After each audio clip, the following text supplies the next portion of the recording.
ஹே மக்களே, இப்பதான் பிரைட் ஆரம்பிக்கிறான். உனக்கான கொஸ்டின்.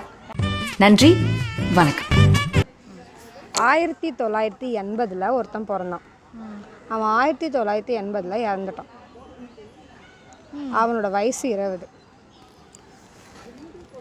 எப்படி 1980 பிறந்து 1980 இறந்துட்டான். வேற ஒருத்தவங்க பிறந்திருப்பாங்க 1980. அவன்ட்ட நான் வயசு 20. வயசு 20. என்னங்க இது?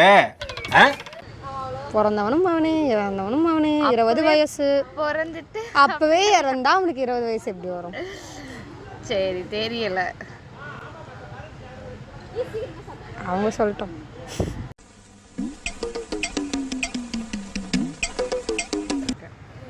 கமெண்ட்ல சொல்லுங்க.